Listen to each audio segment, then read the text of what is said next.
Hi, good afternoon, Macaduck UK attendees to my talk on tokens.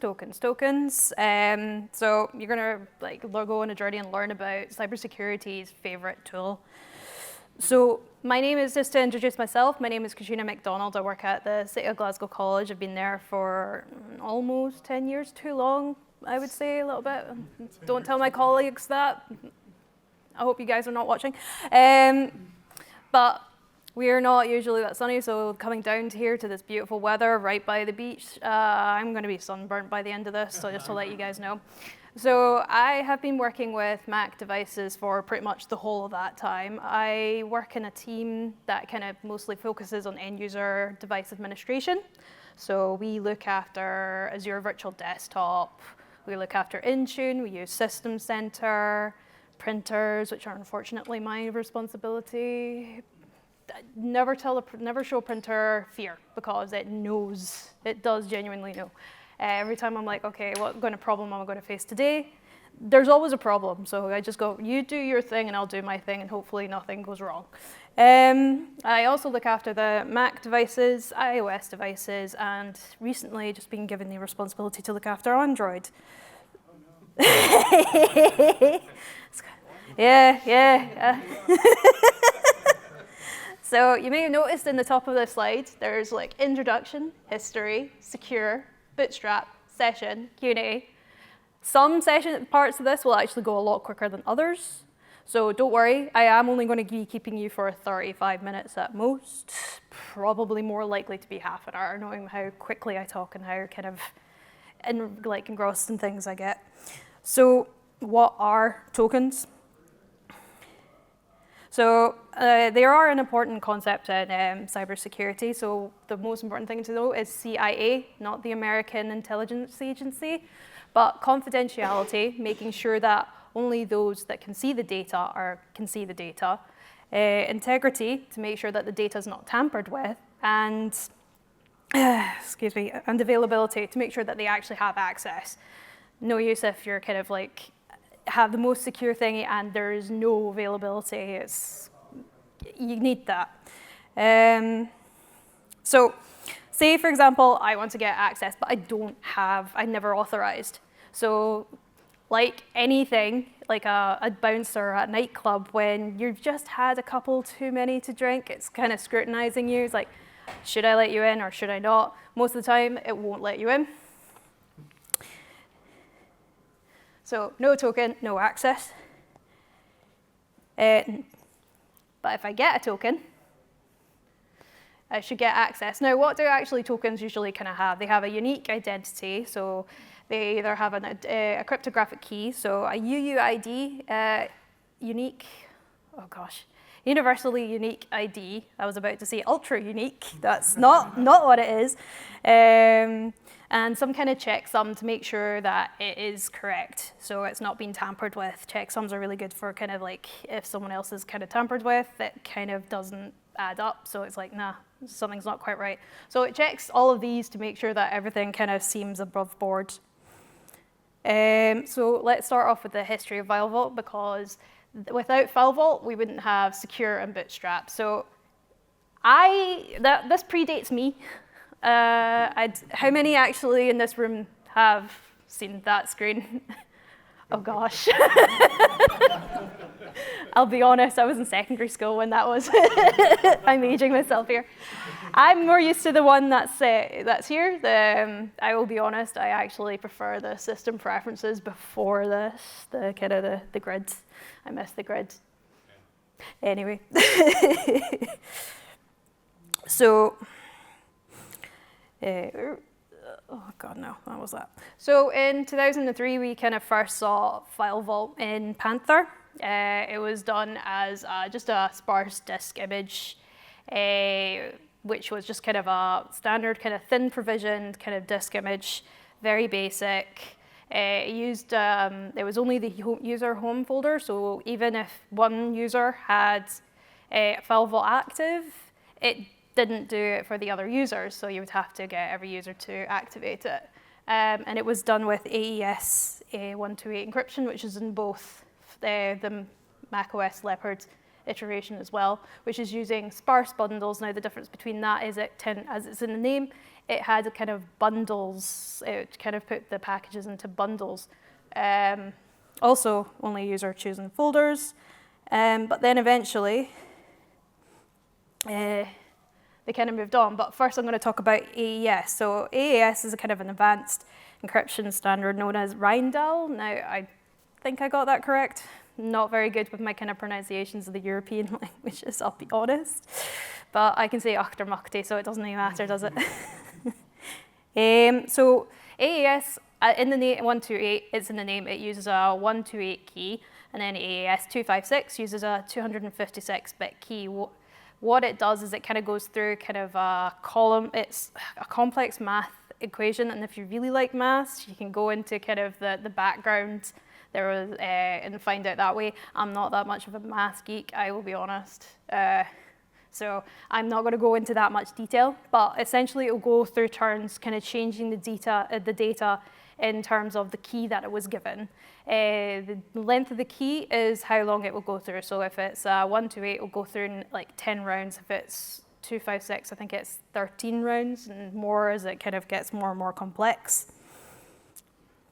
Then eventually, would help if I actually had that up. So in 2006, File Vault was surfaced, and it kind of shown that despite the fact that AES, in theory, can take 1 billion years to crack, you're only as strong as your kind of weakest link. So there was other weak links.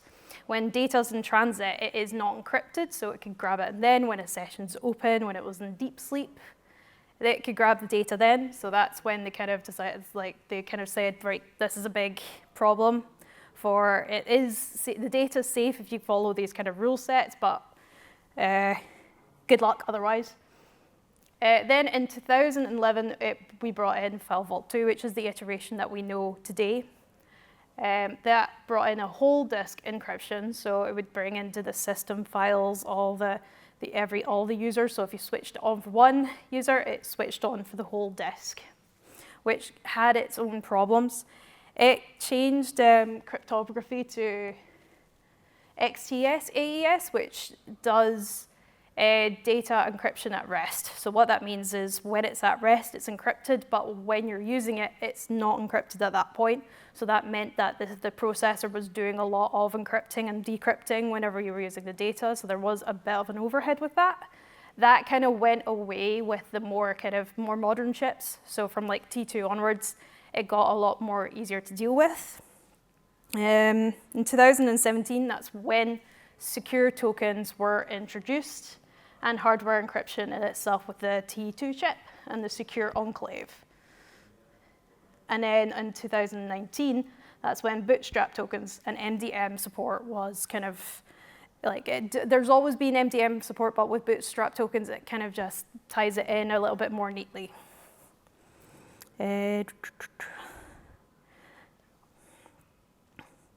So here is an official diagram by Apple, how it kind of works with the secure enclave. So,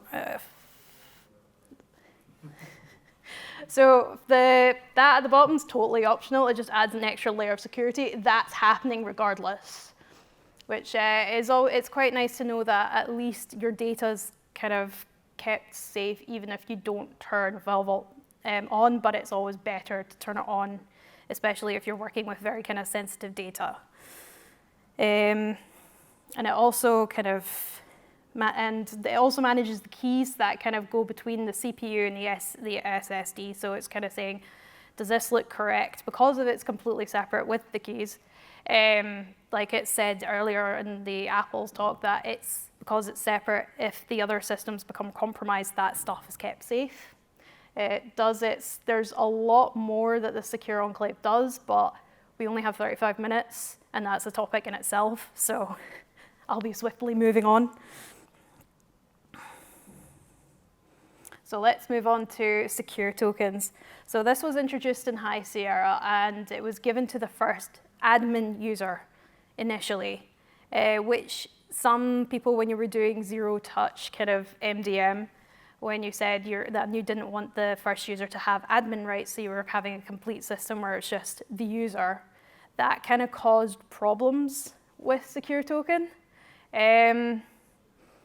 So that means that if you were wanting to turn on File Vault, you would actually have to wipe the machine again and do it so that you actually have an admin user account on the machine so that you can turn on File Vault and give the Secure Token to the user. But then that was changed in macOS 11 to the first user created because they saw that quite a lot of people were like, actually, we don't want to give our users admin access just so that they can have the Secure Token. And allowing them to be admin and then turning them down to standard is quite a lot of admin overhead.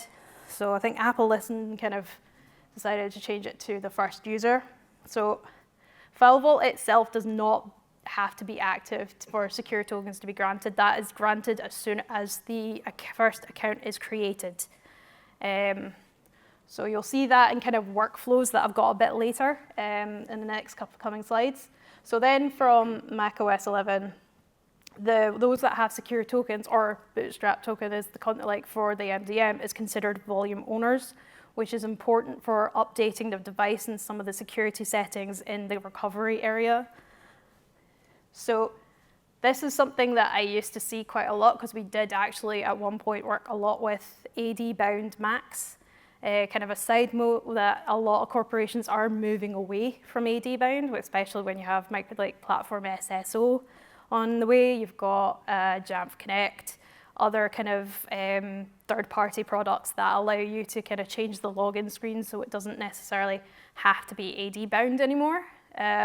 Although AD-bound has a couple of benefits, or especially if you don't have a cloud infrastructure, or just kind of more old-fashioned, but there's no, the rumors have said that we're eventually going to say bye-bye to AD-bound, but there's no kind of deadline on that, and it's not really been confirmed by Apple themselves. So, moving on to more of the command line, I'm gonna be honest, this is my favorite. I've had to use this a few times in troubleshooting.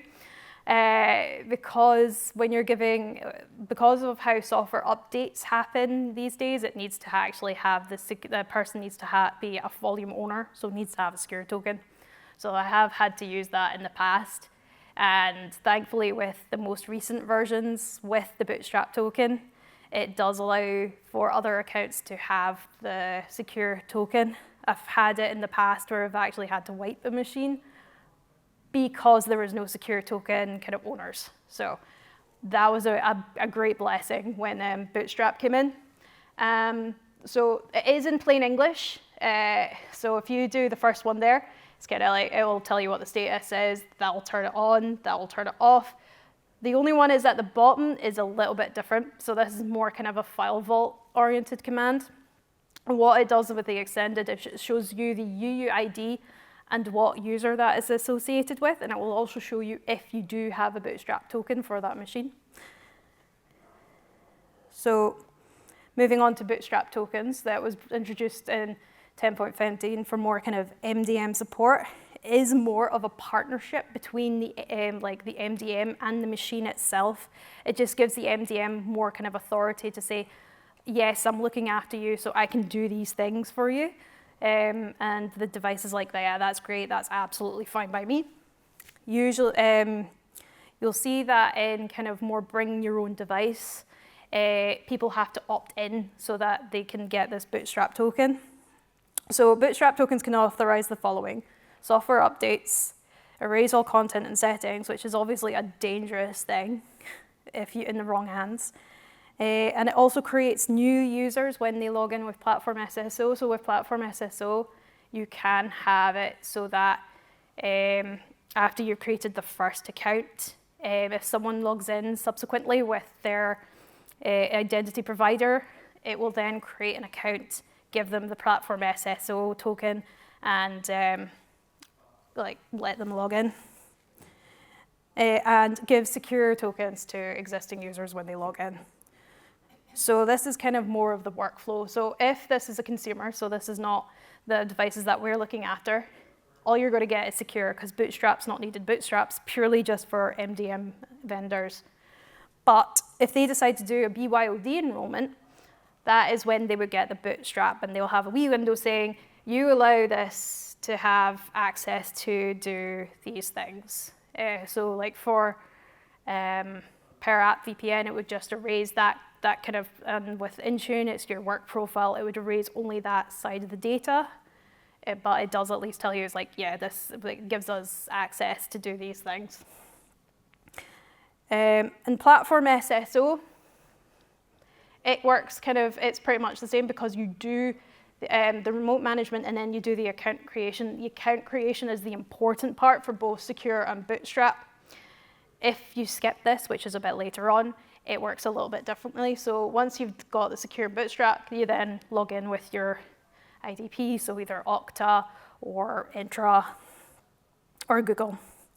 And then for a third party, so when you're actually skipping the account creation, so say for example, we use Jamf Connect, so we do have a setup that we do skip the account creation. So it does the account creation script, and then it will give the token to that first account that signs in. And then when the first user logs in, it then gives it the bootstrap and talks to the MDM. And then for AD bind, I put a little asterisk here. Again, it's kind of the similar thing. It's for the first mobile account login, gets the secure token. And then when they actually log in the second time, that's when they get the bootstrap. So here is bootstrap token for your scripts. So again, it's kind of in plain English. Installs it. Status tells you if it's escrowed, if it's there, and if you need to validate it to make sure it's kind of there, and remove just in case you're kind of doing a device where you're kind of wiping it fresh. And as I mentioned earlier, FDE setup. So now that I've talked about kind of more Mac OS, I'm going to talk about session tokens, which are not kind of Mac OS oriented. It's more kind of your internet browsing. So how many work with Adobe? How many use the federated ID and all that? Yeah, so you'll be kind of very kind of aware of the annoying setup behind that, for one thing, and how that kind of operates. So obviously when you're saying, yes, that's fine, you're kind of making a partnership between the identity platform and Adobe. So what Adobe does is when a user signs in, it goes to, say, for us, it would be Microsoft, because Microsoft is like, this account exists, yes, yes. Is this the details? Yes. Is this, like, if they've got MFA set up, have they got the MFA authentication done? Yes. Okay, let them in. So it kind of lets Microsoft do the sign-in process, and then just takes it from there. So the TLDR, we've got OpenID Connect, which launches off of OAuth 2.0, or OpenAuth Erasing. So the 6 primary components of that are your authentication itself. So OAuth doesn't actually do authentication. It's more about role-based. It just says, right, okay, what kind of stuff is this person allowed access to, and they talk to the IDP, and that access token is then given to them. This now actually kind of is more built onto that to give them the authorization on top of that. If you're using, say, for example, Jamf Connect, it does ask for an OIDC kind of connection between the two, between the application and so you put an enterprise application saying, yes, this is absolutely fine for this to access Microsoft Entra, to make sure that everything's there.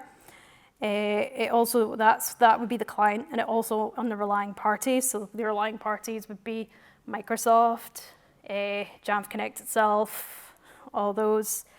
And then you've got identity tokens itself, which is, yes, I am who I say I am, let me have access. And users, which would be the people that are saying, yes, I am me, let me in. Then you've got secure assertion markup language, which is more done with XML. So it kind of sends a kind of a XML saying, this is the person, these are the details, and it's the identifying kind of factors, and it goes, right, does that look correct on your end? Yes, great, let you in. Then you've got the last two. So OAuth, as I said, it kind of builds up. This is more of kind of role access. desktop-based kind of stuff. And then you've got your WS Federation, which is your federated access, like your Adobe. You'll be glad to know this is me slowly wrapping up. So these are the sources. I will be putting this up on my blog. So chaotic Mac admin, because I am chaotic, and you're probably told, but can see that from this talk, that I am fairly chaotic. I am just, yeah, I'm chaotic. So these are kind of the sources. I've made sure to kind of have all the links. Now, does anyone have any questions? Yeah, so earlier on you were talking about binding to AD and having some advantages. So I'm old school. I don't know if you guys did, but I did the golden triangle. So that was. Oh gosh, the golden triangle. But yeah, what are the advantages then? You said The Kerberos. So for us, the advantage, because we have to actually bind onto AD, is because our printing system still uses a short name, and it's looking for the short name of the, yeah. So for that, we've got, it didn't, like the old system at least, the newer system does understand, Papercut does actually understand intra logins, but we used to use, oh gosh, what was it before? I think I've erased it from my memory, that is because it's not been a fun experience. It was a follow me printing system, yes. So it didn't quite understand, so we had to still have the Kerberos ticket, so to say, yes, this is authenticated. More kind of older systems, a lot of like kind of, say for example, education, especially in colleges, probably use kind of more older systems that want the Kerberos ticket rather than have it all in the cloud and authenticate with Entra. They'd be like, nah, we want. Or, because our establishment has more of an AD first rather than Entra. Entra gets copied off of AD. I would rather the opposite way, but that's what it is. But yeah, there's some places that still kind of use AD as their kind of bread and butter. So, but when you're kind of dealing with older systems, that's when AD bind is very useful. Okay, thank you. No worries. Anyone else? Awesome. Thank you very much for listening to my ramblings, and have a good time.